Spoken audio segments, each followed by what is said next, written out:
Hello everyone. MP board कक्षा 12वीं का पेपर है अकाउंट विषय का वार्षिक परीक्षा का। इसके आंसर आपको बताएंगे।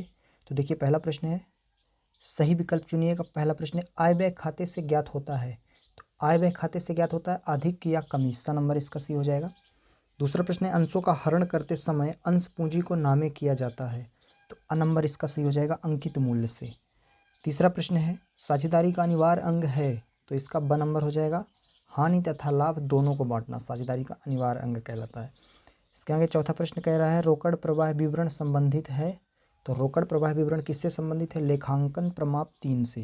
अ नंबर इसका सही हो जाएगा। ये चौथे का आंसर हो गया। पांचवा देखिए, पांचवा प्रश्न है, निम्न में से कौन सा वित्तीय विवरणों के विश्लेषण का उपकरण नहीं है? तो तलपट जो है वित्तीय विवरण विश्लेषण का उपकरण नहीं है। अ नंबर इसका सही हो जाएगा। छठवा है, ख्याति। ख्याति क्या है? एक स्थायी संपत्ति है। ब नंबर इसका सही हो जाएगा। तो ये आपके सही विकल्प के आंसर हो गया। प्रश्न नंबर 2 देखिए।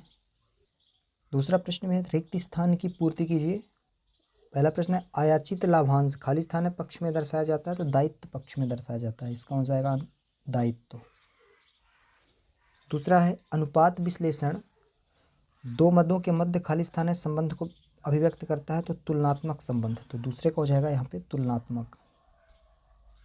तीसरा देखिए, ऋण पत्र ऋण का एक लिखित प्रमाण है। तो यहाँ पे प्रमाण भर देना है। इसका आंसर हो जाएगा प्रमाण। तीसरे का प्रमाण हो जाएगा। चौथा प्रश्न में है, अंशों का हरण करने से पूर्व उसकी सूचना देना अनिवार्य है। तो यहाँ पे अनिवार्य आ जाएगा। चौथे का हो जाएगा अनिवार्य। पांचवा में है, प्रतिभूति प्रीमियम खाली स्थान है प्रकृति का लाभ है तो पूंजीगत प्रकृति। तो यहाँ पे पूंजीगत आ जाएगा। पांचवे का लिख देना था पूंजीगत। छठवा है, प्राप्ति भुगतान खाता खाली स्थान है व्यवहारों का सारांश है। तो प्राप्ति भुगतान खाता रोकड़ व्यवहारों का सारांश है। तो छठवा का हो जाएगा रोकड़। और सातवां है, खाली स्थान का आय व्यय खाता एक किस प्रकार का खाता है? तो खाली स्थान में आ जाएगा नाम मात्र खाता है। तो आय व्यय खाता नाम मात्र खाता है। सातवें को हो जाएगा नाम मात्र खाता। प्रश्न नंबर 3 देखते हैं, सही जोड़ी। सही जोड़ी में 2 कॉलम है आ और बा। ये लगभग मॉडल पेपर से मिलती हुई जोड़ियां हैं। तो देखिए, पहला है, विघटन के पश्चात प्रथम भुगतान तो तृतीय पक्ष को किया जाता है। तो इसका हो जाएगा ई नंबर जो दिया है तृतीय पक्ष को। साझेदार की मृत्यु पर उसके हिस्से का भुगतान तो दूसरा हो जाएगा कानूनी उत्तराधिकारी को। सा नंबर इसका सही हो जाएगा। फर्म का आंतरिक दायित्व तो साझेदार का ऋण है तो इसका अ नंबर हो जाएगा। फर्म का बाह्य दायित्व क्या होता है? चौथा। तो चौथा हो जाएगा बैंक ऋण। फर्म का बाह्य दायित्व बैंक ऋण है। साझेदारी संलेख बनाना अनिवार्य नहीं है तो ब नंबर इसका हो जाएगा पांचवे का। और आखिरी, चिकित्सक पेशेवर व्यक्ति कहलाता है। चिकित्सक पेशेवर व्यक्ति का उदाहरण है तो ये इसका हो जाएगा। ये आपके सही जोड़ी के आंसर हो गए। प्रश्न नंबर 4 में चलते हैं।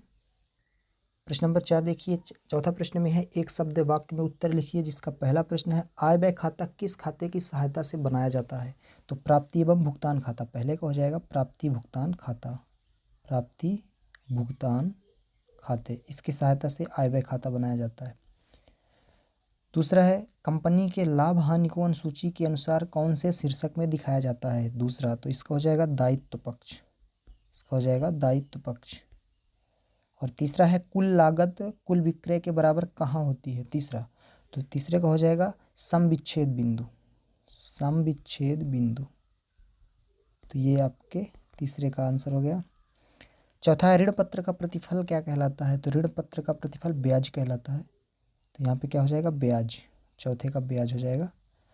पांचवा है, पुराने और नए अनुपात का अंतर त्याग अनुपात कहलाता है। पांचवा का क्या हो जाएगा? त्याग अनुपात। त्याग अनुपात पांचवे का आंसर है। छठवा क्या है, ख्याति के मूल्यांकन का आधार क्या है? ख्याति के मूल्यांकन करना आवश्यक होता है तो ख्याति का मूल्यांकन लाभ के तौर पर ही किया जाएगा तो इसका आधार लाभ ही माना जाएगा। सातवां है, कौन सी ख्याति हमेशा बदलती रहती है? तो चूहे के समान वाली ख्याति। आखिरी का हो जाएगा चूहे के समान। चूहे के समान वाली ख्याति। इसके आगे प्रश्न नंबर 5 में देखेंगे, सत्य सत्य।